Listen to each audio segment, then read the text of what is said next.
midway through the Targaryen Civil War, known as the Dance of the Dragons. Perhaps one of the bloodiest battles in the history of Westeros occurred. By this point in the war, Queen Rhaenyra Targaryen and the Black had taken and firmly held King's Landing, with King Aegon II and his children missing, with no clue of their location. While the Blacks had control of the Riverlands and King's Landing, their forces were spread thin, which presented a huge danger to Rhaenyra's position, with the Stormlands still rallying their army in favour of the Greens. But the more pressing issue was the huge Hightower host slowly making its way through the Reach towards King's Landing, having already captured the towns of Longtable and Bitterbridge. The host was led by Lord Ormond Hightower, with him the king's youngest brother, Prince Daeron Targaryen, along with his young dragon, whom had already swayed the balance of power in the Reach. On the headwaters of the mighty Manda River stood the town of Tumbleton, a thriving market town and the seat of House Footley,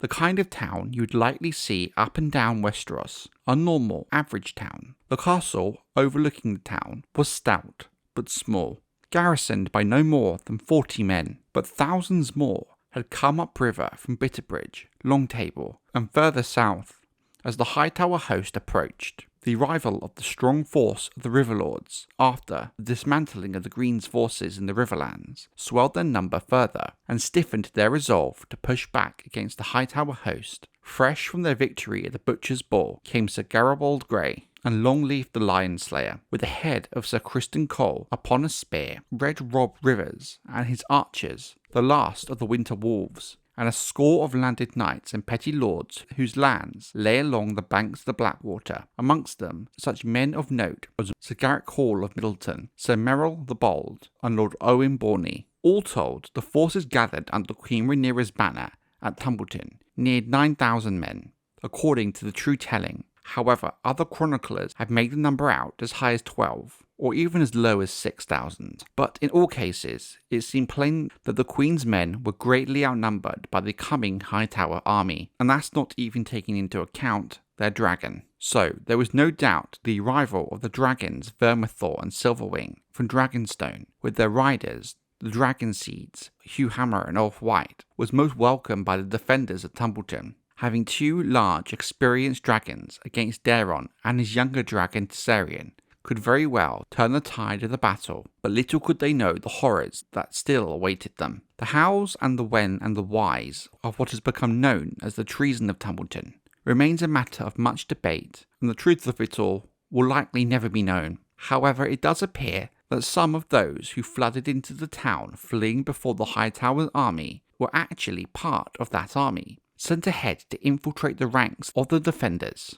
Beyond question, two of the Blackwater men who had joined the Riverlords on their march south, Lord Owen Borney and Sir Roger Crone, were secret supporters of King Aegon II, yet their betrayals would have counted for very little had not Sir Ulf White and Sir Hugh Hammer, the Dragonseeds, also chosen this moment to change their allegiances. Most of what we know of these men comes from Queen Rhaenyra's full Mushroom. The dwarf's assessment, these two men possessed low character, painting the former as a drunken, the latter as a brute. Both were cravens, he tells us. It was only when they saw Lord Ormond's host with their spear points glistening in the sun and its line of march stretching back for long leagues that they had decided to join him rather than oppose him. Yet neither man had hesitated to face the storm of spears and arrows off Driftmark during the Battle of the Gullet, so this theory of cowardice does not seem to fit. It was maybe that the thought of attacking Tessarion that gave them pause. In the Gullet, all the dragons had been on their own side. This too may be possible, though both Vermithor and Silverwing were older and larger than Prince Daeron's dragon, and would therefore have been likely to prevail in any battle. Then again, Daeron, though young, was the more practiced rider than the two Dragonseeds. Others suggested it was avarice, not cowardice, that led White and Hammer to Betrayal. Honour meant little and less to them. It was wealth and power they lusted for. After the actions on the Battle of the Gullet and the fall of King's Landing, they had been granted knighthoods, but they aspired to be lords, and scorned the modest holdings bestowed on them by Queen Rhaenyra. When Lords Rosby and Stokeworth were executed, it was proposed that White and Hammer be given their lands and castles through the marriage to their daughters, but Her Grace allowed the traitors' sons to inherit instead. Storm's End and Casterly Rock were dangled before them, but these rewards as well as the ungrateful queen had denied them. No doubt they hoped that King Aegon II might reward them better should they help return the Iron Throne to him. It might even be said that certain promises were made to them in this regard, possibly through Lord Larys Strong the Clubfoot or one of his agents, though this remains unproven and ultimately unprovable. As neither man could read nor write, we shall never know what drove the two betrayers to do what they did. Of the Battle of Tumbleton itself, we know much and more, however.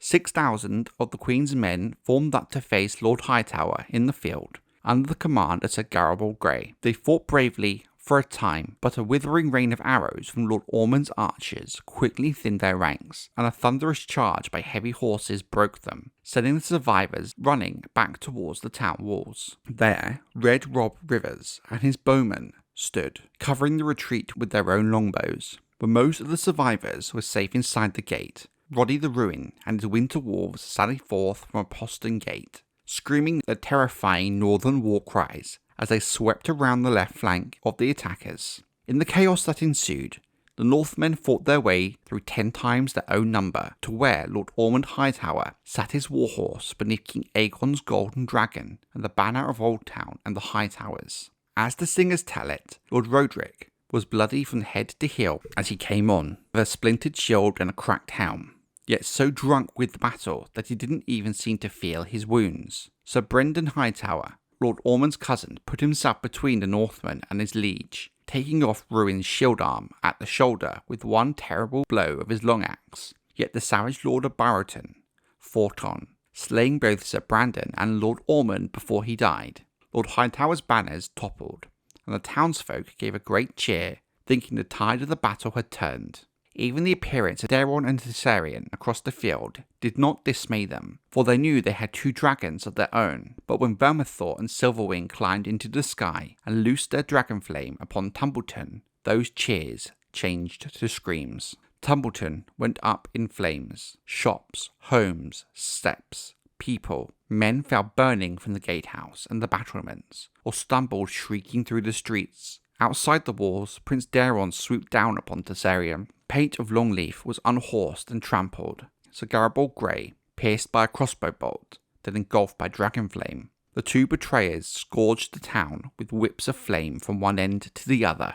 Sir Roger Crone and his men chose that moment to show their true colours, cutting down defenders on the town gate and throwing them open to the attackers. Lord Owen Borley did the same with the castle, driving a spear through the back of Sir Merrill the Bold. The brutal sack that followed was as savage in any of the history of Westeros. Tumbleton, that prosperous market town, was reduced to nothing but ash and embers. Thousands burned, and as many died by drowning as they tried to swim up the river. Some would later say they were the fortunate ones, for no mercy was shown to the survivors. Lord Footley's men threw down their swords and yielded, only to be bound and beheaded. Such townswomen as survived the fires were assaulted repeatedly, even girls as young as 8 and 10. Old men and boys were put to sword, whilst the dragons fed upon the twisted, smoking carcasses of their victims. Tumbleton was never to recover, though later Lord Footley's would attempt to rebuild atop the ruins. Their new town would never be the 10th of the size of the old,